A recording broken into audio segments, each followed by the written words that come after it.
Welcome to the Journal of Biophilic Design podcast. Many thanks for joining us on the Journal of Biophilic Design today. We're joined by Ian Drummond of Plants at Work. He also runs his own company, Ian Drummond Design. He's going to tell us about that shortly. National Plants at Work Week takes place once a year, and it promotes the many benefits of having plants in the workplace. If you go on their website, which I'm going to put the link on, connected to the blurb that goes with this podcast, you can go on there to find out all the many benefits of having plants in the workplace. The National Plants at Work Week takes place this year on June the 27th to the 1st of July, which is also World Wellness Week. So girls and the guys at who organise Plants at Work have created some really fun stunts too, from decorating an old telephone box to a taxi. The taxi looked amazing. I absolutely loved that, to a Thames Clipper. So you do publicity stunts as well to try and really excite people about plants. But Ian, before I start waffling on about stuff and Plants at Work, many thanks for joining us today. Thanks for having us. Yeah, really pleased to join you. Lovely, cheers. Well, I've read your biography, and you've had quite a clear path really to where you are now. But I'd love to hear about what your passion, where your passion for plants came from, really, to get you to where you are now. Sure. Yeah, I mean, I was incredibly lucky, really. One of my earliest memories, I was probably about 4 or 5 years old, and my parents bought me a house plant. They bought me a peace lily, and for add in my bedroom. And really young age, I still do, in central London, and was living in quite an urban part of it. So I was living in a council estate, just surrounded by concrete, and I don't know.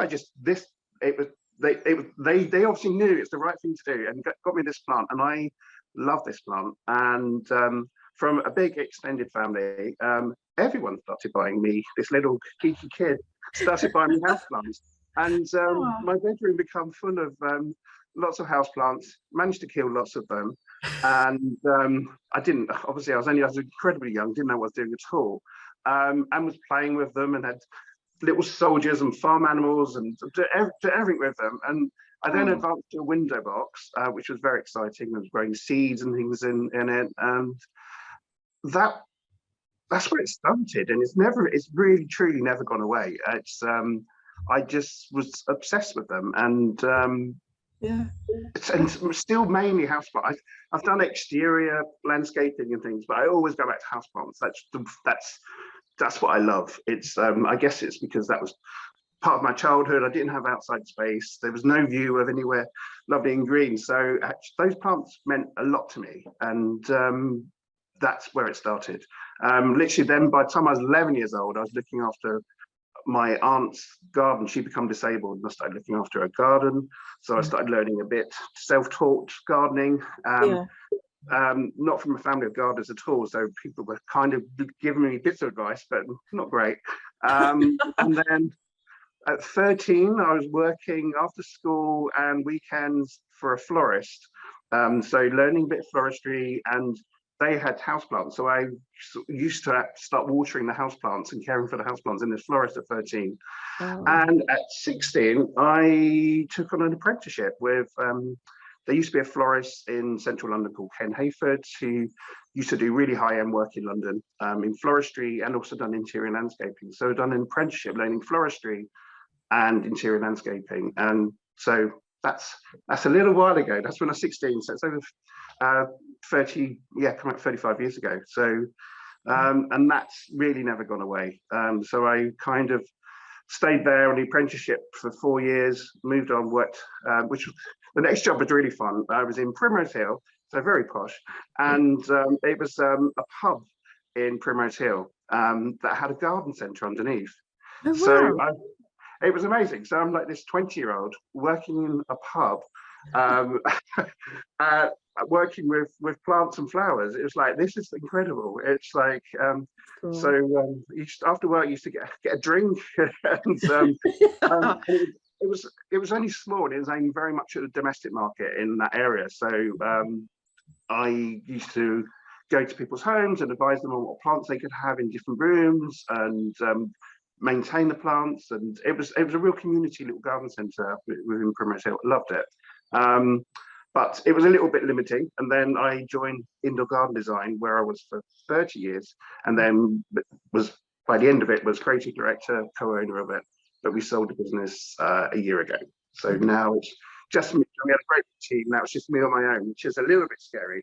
But the good thing is I can now get back to actually doing what I love and working with plants, rather than being at a desk and looking at figures and things that I wasn't as passionate about. So yeah, it's good. And so do most of your clients, are you kind of operating mostly in London yourself, are you?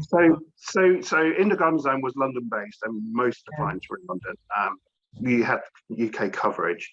Now I'm working on creative events. So what we used to also do, and we gained a bit of a reputation, was working on event side of things. And instead of floristry for events, we used to do landscaping for events. And I've still continued with that side of things. So work on all sorts of fabulous things, from Elton John's parties, his White Tie Tiara Ball, BAFTA, London Fashion Week, premieres, shop windows, all sorts of things. So I'm allowed to still work on all of that sort of real creative work. And the rest of the time I'm doing consultancy. And the company that bought Indoor Garden Design, Nurture, have actually asked me back. So I'm doing some consultancy for them on the sort of design side for corporate offices. Oh wow, it sounds like such a really fun creative job. I was thinking, if anyone's listening to this, you know what I mean, who's thinking about, or because we get quite a young audience as well. We get like children listening to it with their parents and stuff, and it's just to inspire them to go, do you know what, I could, if I've got a house plant, I could be like you, do you know what I mean, to kind of like build, work and grow in a business. It's the nicest industry. It's like, even like you, I'm really good friends with competition. So like the companies that you compete against for tendering the same work, I would often go for dinner with them. I'm really good friends with them. That's just a really lovely industry to be in. And I mean, back when I was at school telling them I want to go into gardening and houseplants, which was late 80s, like careers at school were like, this is not a job, this is not a career. It's like they were just like looking at me, offered me absolutely no support. I hope that that's different these days. And if someone at 15 says like they want to work with houseplants, that they will be given slightly more support, because there's so many jobs, so many opportunities within industry. So join the industry. It's amazing. I love it. Oh, it's fantastic. It's lovely words of encouragement. So I'll put some links again on the podcast thing so people can go to, particularly on the Plants at Work and also on your site. So so I've got to ask you, I mean, obviously Elton John and the parties and all that kind of thing, for me that would be like a highlight, but do you have a particular highlight or highlights of your career that you'd like to share with us? It could even be a challenge or something, or installation or whatever. Is there anything that kind of comes to mind? I mean, those events are way up there, 100%. There was one year, 2009, which was my golden year, I think. So that year was my first year at Chelsea. So we worked at Chelsea Flower Show. My first year working for Elton John, my first year doing BAFTA, and my first year doing London Fashion Week. It was just like all happened in a year. It's like, this is incredible. So that was an amazing year. But the one project I'm always still so proud of was a hospice, actually, in West London, and worked with the designers, architects, and the staff at the hospice, where we basically, the aim was, wherever if you had a room or the wards, the bed always had a view, so the patient had a view of nature wherever you were.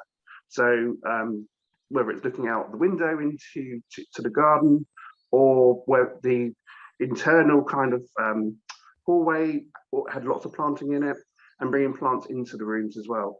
And that was just like really incredible, and it just shows that how important plants are at any stage of your life. It's just like to recognize how important nature is to you, and just to make you feel as positive as you can be in obviously in difficult circumstances. So that was just really special to work on. Oh, well, that's lovely. I mean, I don't know if you know, but I set the journal up. I set the whole sort of thing up because both my parents were in hospital, and I realized the views of nature, and I then started researching about it and wanted to share the information about biophilic design. But I could see that you know, we need to have plants, life things to remind us that things are alive, you know, around us when we're in the NHS. And that is one of my things. I'd love to see plants and biophilic design in every NHS before I die. So I keep saying it, and one day, you know, someone might go, oh, I'm work for the NHS, you know, I'm a policy maker, I'll come give you a hand. We know. So it's true. My mum passed away a couple of years ago, but 10, 15 years ago, she was in hospital for quite a long time. And at that stage, they were allowing to have plants and flowers within the ward. And obviously with my job, it was like her room got she always said she felt like Liz Taylor at the time, because it was literally filled with flowers and plants. And then I extended that for the ward and made sure everyone had plants around them and things. And oh my God, the joy it gave to the staff, to the patients, was incredible. Later years, when she was back in hospital, and they had a policy of no plants or flowers, and it was just like, oh, it was devastating.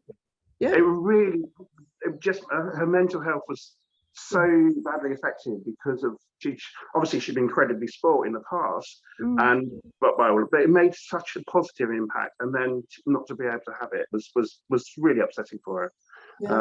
So it's a shame that lots of places can't have them. I know. During COVID, we worked with a charity called Project Wingman, which is it was the airlines basically. So they were getting the cabin crew to go to NHS hospitals and help to make teas and coffees, and people were donating magazines and all sorts of things to make the staff as comfortable as possible. So we heavily supported that, and landscapes, all of the day rooms for the staff. So filled them with plants, and the staff, the medical staff really appreciated it, because they weren't leaving these hospitals. They were there for so long. So we just gave that one injection, at least as many hospitals across London of at least a green room that they could have and relax in. But again, it just demonstrated how the benefits are there.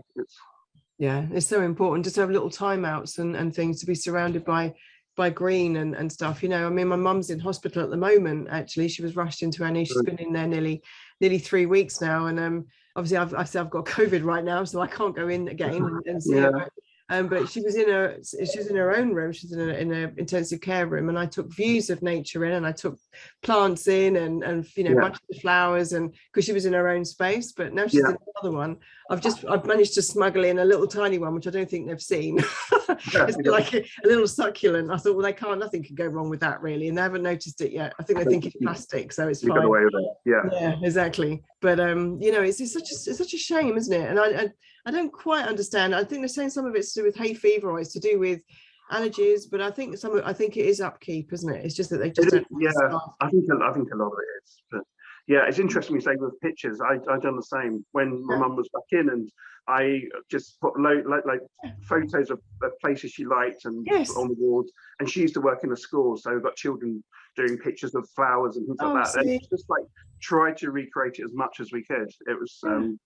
It's so important, you know, if we're going to be healing people, you know, we want to be healing holistically. We want to be treating the whole body and the mind, you know, not just like fixing, there's one element they've come in with. Often they find something else as well, don't they? It's not just in there for one thing. But, you know, while they're there, let's treat the mind as well. So that helps heal the body, you know, this whole... We know that works, and a lot of the doctors know that works. I think their hands are tied sometimes by the administration or the managers of these places. I'm understanding, but it's trying to get those people on board, really. You know. Fine. Well, I'll help you with your campaign, because I'm as passionate. I think it's just so important. Absolutely. Well, let's work on that together. So anybody listening who wants to be part of this campaign, get in touch. Editor at journalofbiophilic.com. So, well, obviously, let's talk about the benefits of bringing plants into the office, because it is National Plants at Work Week. So, in a kind of nutshell, I mean, there's loads of benefits, but can you share some of the benefits of bringing plants into? Yeah, I mean, there's been so much research now on from physical to mental health, all the sort of benefits. So obviously plants taking things away from an office is a great benefit, but for me the main benefit is simple really. They make you, as we just sort of said, they make you feel good. I've worked with Exeter University, Dr. Craig Knight, a few years ago, and started the research actually at Chelsea Flower Show. And so it started on a small scale, and we had an exhibit where the public could get involved. So it's either, it could be a lean space and they had a task to do in the lean space, or they could do the same task in a space that I'd created, or they could do the task in a space that they had created with advice from myself. So, and it's, by the end of it, I mean, well-being, the productivity had increased by 37% on the cases where they had a voice on what the space looked like, and they were surrounded by plants, artwork, by nice things basically. And it just as simple as that. I mean, it's clear it works. No one wants to be in a lean, empty box. No. You don't choose to live like that. So why would you choose to go into an office like that? Thankfully, I think recent years, and I think the positive of COVID in trying to encourage people back into the office is actually they've really become aware of, if you want to get people back, you need to give them a nice environment to be back in. So plants of interior landscaping at the moment is actually booming, because it's becoming a really good, easy way for corporate clients to change the look of an office, and a cost-effective way. Actually, it's not a huge expense to invest, and there's lots of benefits along with it as well. So that's encouraging. I've kind of got off track a little bit there, haven't I? But so the main thing for me is it increases your productivity, creativity, but it's well-being. It makes people feel better being surrounded by nature. I always think of, if you were to choose to sit somewhere, it's like when you've got a choice of a bench in an urban environment, and there's one just by concrete, there's one by tree. It's just like, just watch during the day and watch where everyone sits. We're naturally drawn to nature, and it's so, if we spend a lot of time at work, have nature there. Yeah, it's true, isn't it? I used to have a little gallery bookshop and a little coffee shop sort of thing up in Cambridgeshire, and I mean, you can imagine where it looked like. I mean, it was crafts and all sorts of stuff. It was a bit of a potty place, but just outside where my shop was, there was the old River Nene that went outside. And honestly, it was like this crazy moment. I'd hear the seagulls kind of like go over. I was near a dump. I wasn't actually near the sea, but you'd hear them come over, and I'd like bolt out there, and then just for that sense of peace and haven that was just there. It's just like you say, and then you watch people, how they kind of congregate around nature, around the trees and around the thing. Like you say, if there's one tree and a bench, and there's a bench and no trees, you just go towards it. Yeah. Going back to lockdown again, it's literally just outside my house, where I am, there's two, which is in central London, and there's two benches, and there was a tree there, so nice. But one of the neighbours is great in actually trying to do planting and up under trees and things, and I thought, right, okay, I'm in a position I can really help. So completely landscape that area around the trees. Didn't ask the council, so I'm probably done everything wrong, but just put lovely, really beautiful pots, planted them with grasses and summer bedding plants, and the reaction from people. And there was, I was so touched. There was one elderly couple that used to come and sit there every day, and it was their treat during lockdown was to come and sit on these benches, and they would bring a flask of tea, sit and have a cup of tea, and it was like, oh my god, it's like, if I don't, this is, that's what I should have said as my proudest moment. Actually, it's like, right, just doing that would just show by they weren't sitting there when it was just a bench, but surrounding it by pots and plants and just making it attractive. People went and sat there and enjoyed it during the toughest time again. It's just like, it just shows you, plants are good, plants work. It's just that they work for us. Yeah, it's a really kind thing to do. It's a really generous thing from your heart. You can tell that you love this, and you know the benefits, and you can see a barren place and you want to fill it with life and beauty. Completely. And I guess it goes back to my childhood. I didn't have that, and I did crave it. It was kind of like the plants. I really did enjoy the plants at a young age. It's a really strong memory for me, and so I guess that's where it comes from. It's just like, so I can see an area that just could be improved very easily, and it worked, and people were sitting, and it's still there. It's still, the pots are still there, and it still looks lovely. So it's transformed this small little area of a couple of benches to a really beautiful area. I'll send you a picture. Oh, please do. Great. And I'll feature it on the Journal of Biophilic Design.com. So people who are listening, go to the Journal of Biophilic Design.com and check out this podcast with Ian Drummond, and you'll find the photograph there, which so I'm looking forward to getting that. So I'm going to ask you a tip.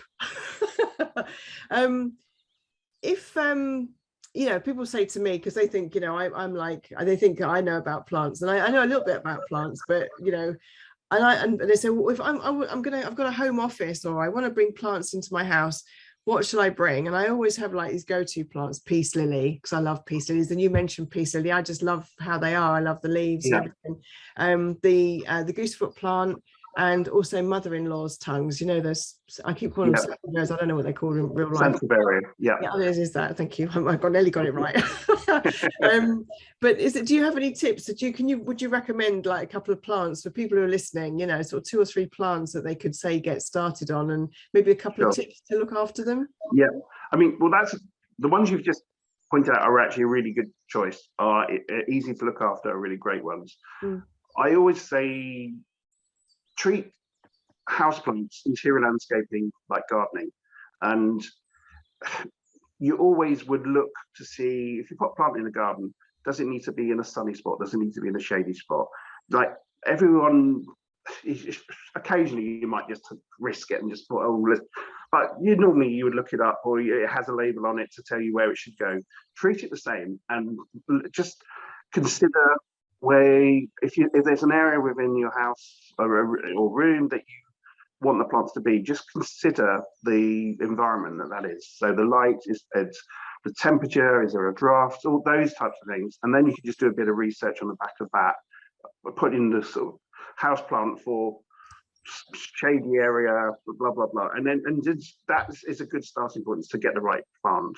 I should plug my book there, A Home with Plants, which is basically the question. I constantly ask the question for years, and that's why I've done the book. I'd always go and see friends, and then say, "Oh, what plant should I put in my bedroom? What plant should I put in my bathroom? What plant should I have in the hallway?" And so the book is basically divided into rooms. So it gives you advice on plants to put in the bathroom and how to style them, and along those lines. So it's kind of, that gives you that advice and for research, because that's what people struggle with. But the plants you've mentioned are great. A real tough, probably the toughest house plant, I think, is the Zamioculcas, which is really dark green, waxy leaves, prehistoric looking, but they're quite glossy leaves. You can literally put them anywhere, and you can pretty much forget about them. You can abuse them. It's I'm not recommending abusing the plants, but they're just incredibly tough and unusual. So people always want to talk about them as well, and they're really easy to look after. Another general rule is most people tend to overlove their houseplants and just overwater them. Everyone thinks they're underwatering them. It's rare that people underwater the houseplants, because that takes quite a few weeks of neglect. So most people water them before that. So people tend to overwater them. Yeah. That's, Uh, I was going to say I'm guilty of that actually. I have been guilty of that when you, especially some sort of those dry plants, what they called like cactusy things, not the cactus, but the ripsalis, the hanging ripsalis. Yeah, or the ones with the points on, like this one here. What's this called? This thing.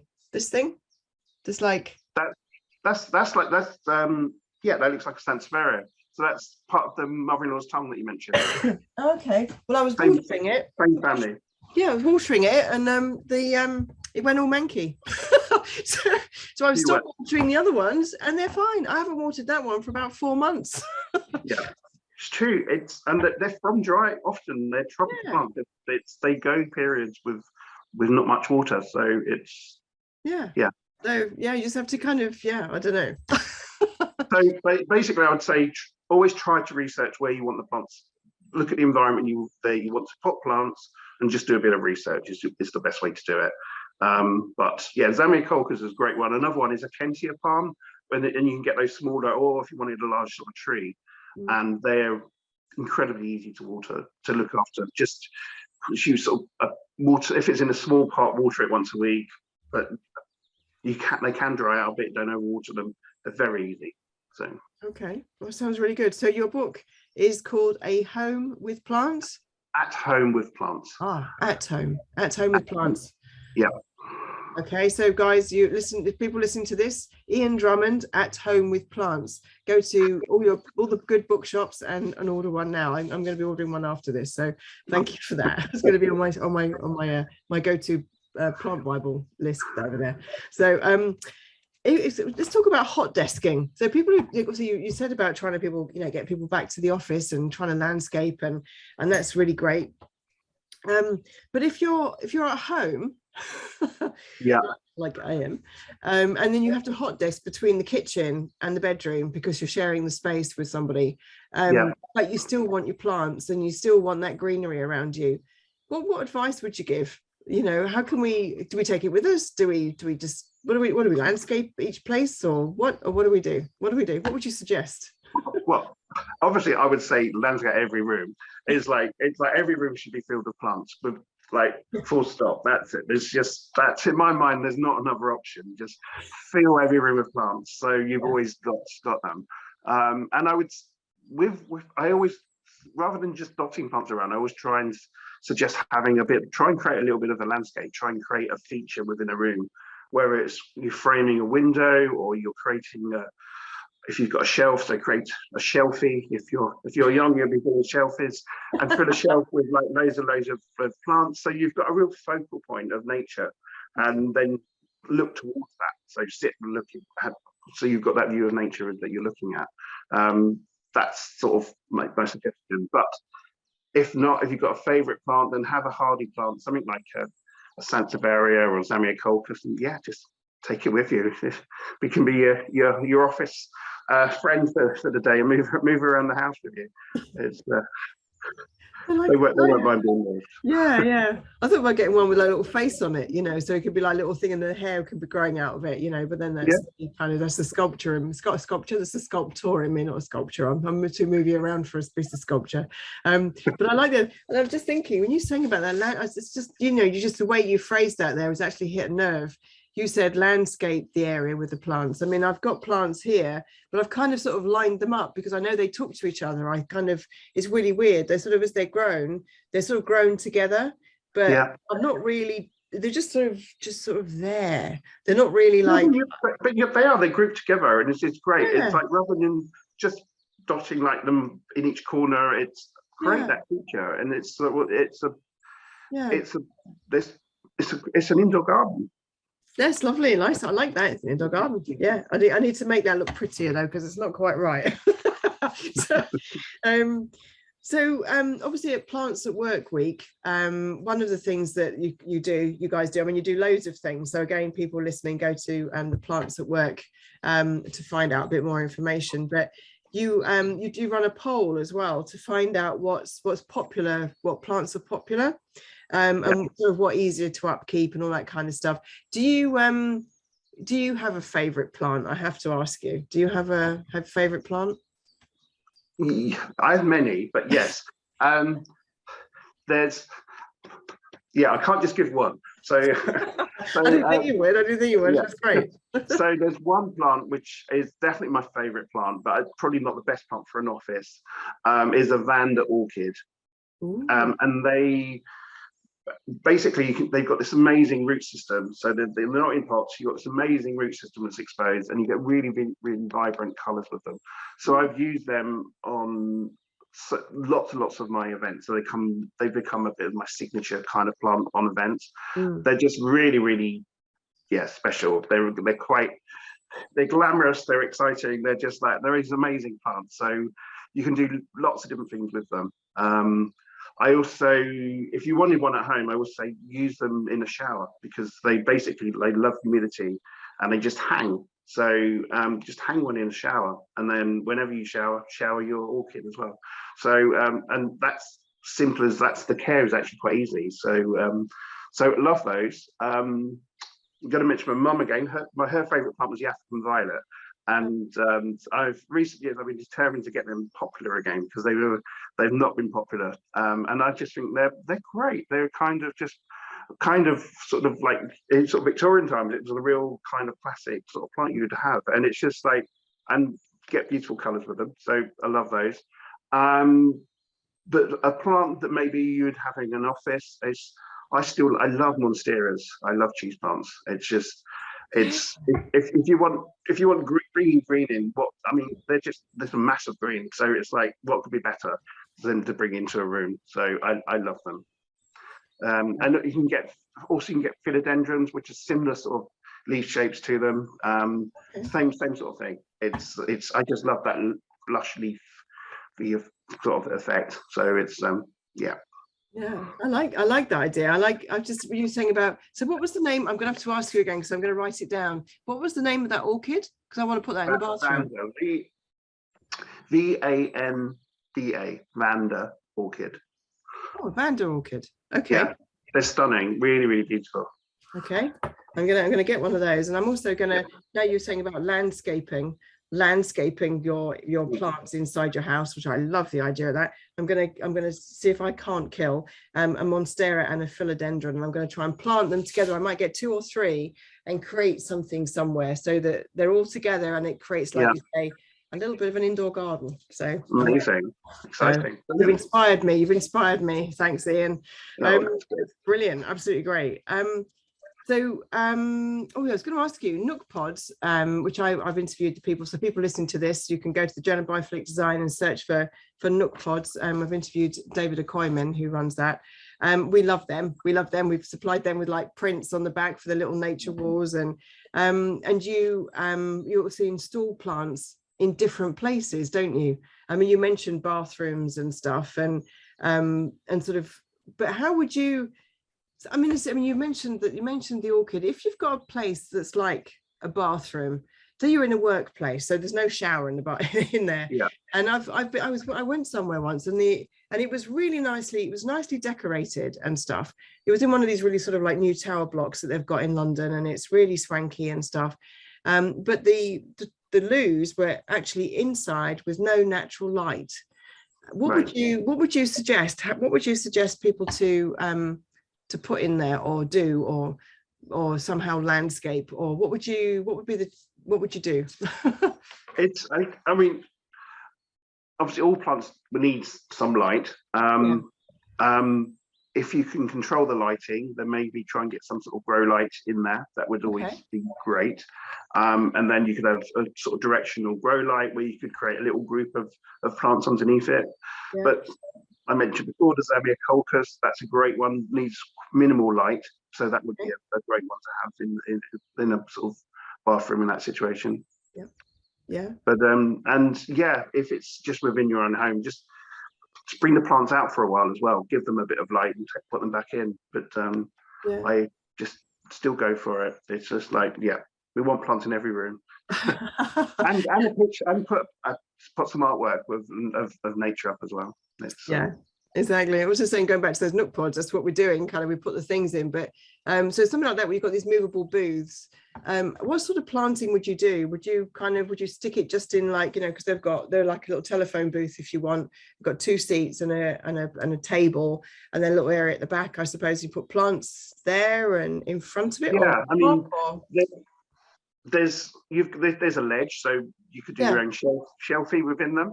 At the back, you can put lower plants on the actual desk, the table in between. Different nooks as well. There's lots of opportunity for different hooks that you can put in. So you can have hanging plants on the outside, of course, above as well. The back screen can come down, so you can also think about surrounding it by planting. So and so you kind of you're in your nook, but you're kind of, as you look out, you'll be looking just surrounded by nature as well. So don't have to think just inside the box and outside the box. So it's outside the nook, and put plants around it as well as inside it.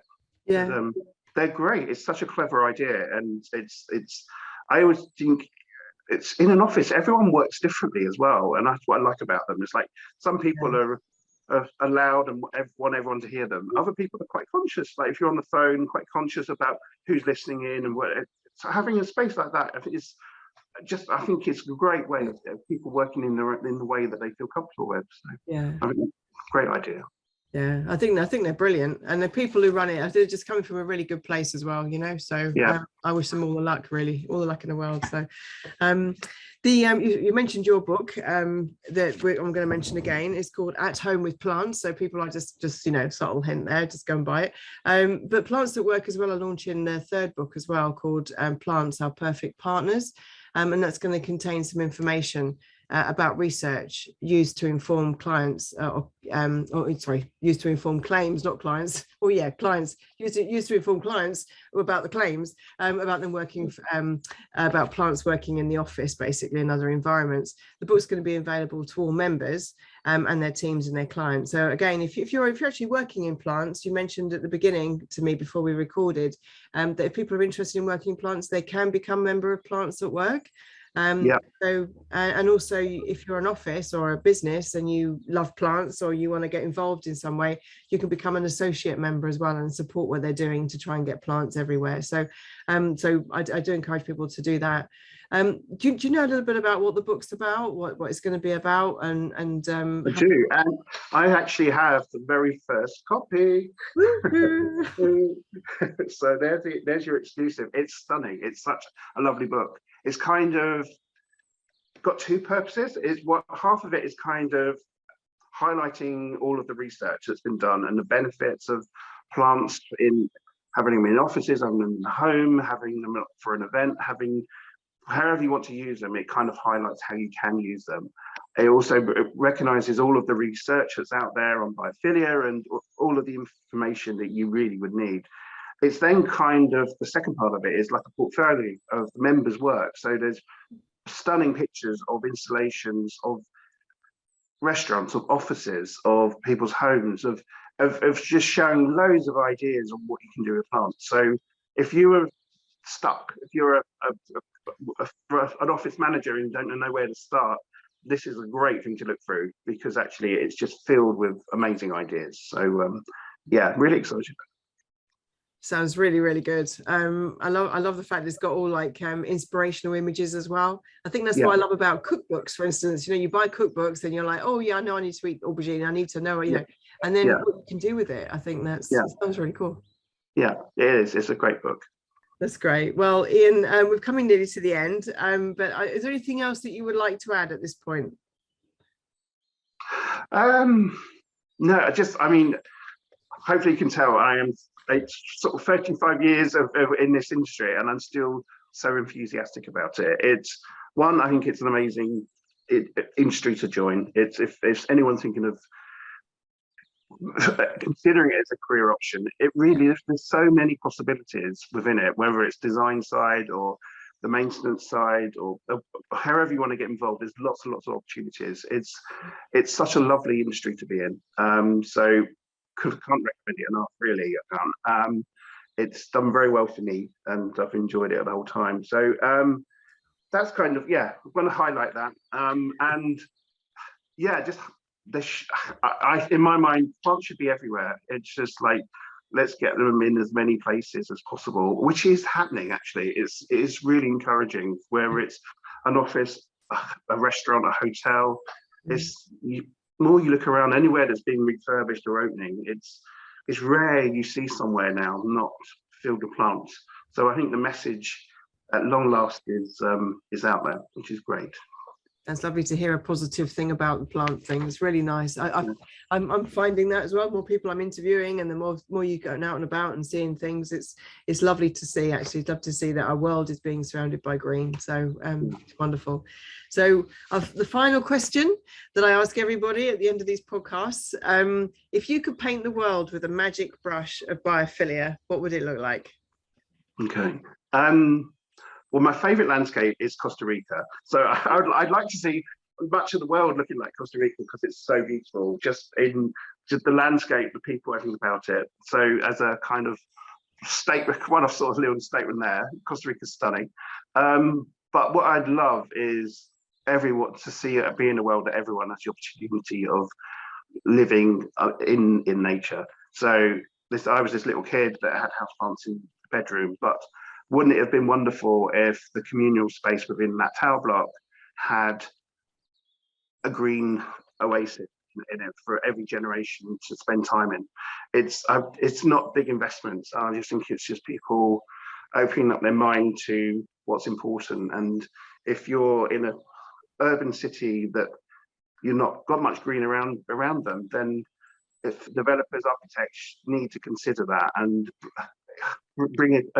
bring that garden inside. If there's no opportunity outside, even if there is, still bring it inside. We live in the UK. It's like, it's not everyone can always get outside. So let's have an area that everyone can use. And the other thing I would love is for schools, every classroom to be filled with plants. You shouldn't have to choose later in life that you want to be surrounded by plants. It should just be automatic. You should grow up surrounded by nature. Thank you for listening to the Journal of Biophilic Design podcast.